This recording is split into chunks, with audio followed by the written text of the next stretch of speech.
आम संस्कृति और परंपरा रे चारिवेदर रही एक स्वतंत्रता विश्वास रही जेउठारे वेद मंत्र उच्चारण हुए सेठारे समस्त विघ्न विनाश हुए। ब्राह्मण पंडित मानक वेद मंत्र उच्चारण रे कंपुछि काकटपुर अधिष्ठात्री देवी मां मंगला मंदिर। एही मंदिर सम्मुखरे सप्तशती चंडी यज्ञ आयोजित होईछि। एही यज्ञ 3 दिन धरी चलिबा सहित एथिरे ब्राह्मणों द्वारा वेद मंत्र उच्चारण करा जाउछि। एहा सहित घृताहुति दिया जाई विश्वर मंगल कामना करा जाउछि।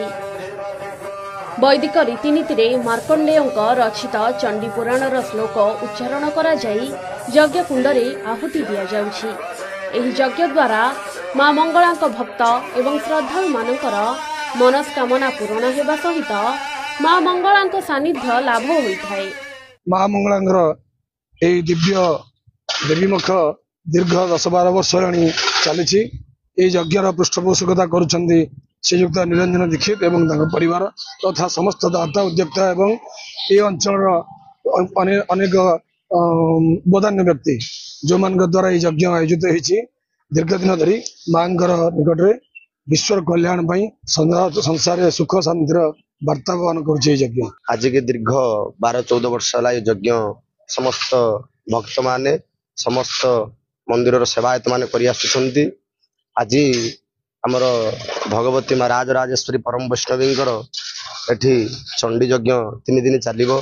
सावर्णी सूर्य तनय पाखु सावर्णी भविता मनु पर्यंत प्रत्येक श्लोक चंडी ता मंत्र चंडी रे आहुति समेध साकल्य सहित आमर आहुति करा भगवती माँ कृपा कटाक्ष लाभ पाई आम एठी यज्ञ करुअछु। एही चंडी यज्ञ दीर्घ 14 वर्ष हेब मां मंगलांक पीठरे मां मंगलांक सेवक निरंजन दीक्षित पौरोहित आयोजित हेउछि। चंडी पाठ चंडी यज्ञ द्वारा देवी शक्ति जागृत होइथांती। तेणु विभिन्न देवी पीठरे चंडी पाठर विधेय रहिछि।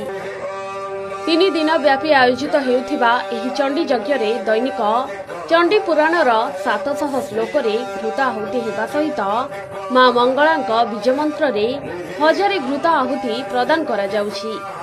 एही यज्ञ रे 50 किलो शुद्ध देशी गाई घी व्यवहार करा जाउथिबा बेले 7 जण वैदिक ब्राह्मण एही यज्ञ साधन रे शामिल होइछन्ति। दैनिक शताधिक श्रद्धालु एवं भक्त माने मां मंगला को दर्शन करने सहित यज्ञ मंडप रे यज्ञ नारायण को दर्शन करी मां मंगला सानिध्य लाभ करुछन्ति। मां को आगे यज्ञ करिवार विशेष अनुभूति है जे यज्ञ आगुरी आम बापा जे कविंद्र कुमार दीक्षित से करुथिले देह असुस्थ कारण जो यज्ञ को आम कर ये सप्तचंडी विश्वशांति महायज्ञ करने द्वारा समग्र विश्वर मंगल कार्य समग्र विश्व को रोग मुक्त करंतु समस्त परिवार आनंद उल्लास रुहंतु मां आगे एक दृष्टि रखी यज्ञ विशेष आयोजन करा जाउछि। तेबे कथारे अछि भक्ति रे भगवान श्रद्धार सह मां को डाकिले समस्त मनस्कामना पूर्ण हुए। शांति सुख समृद्धि सुस्थ निरामय जीवन पाई एही चंडी यज्ञ करा जाई थाए। आउ एही यज्ञ को नहीं समस्तक मन रे रही थाए बेस उत्साह। यज्ञ को देखिबा पाई कहीं केते दूररू धाई आसी थांती लोके। काकटपुर लोकनाथ स्वाइन को रिपोर्ट के न्यूज ओडिशा।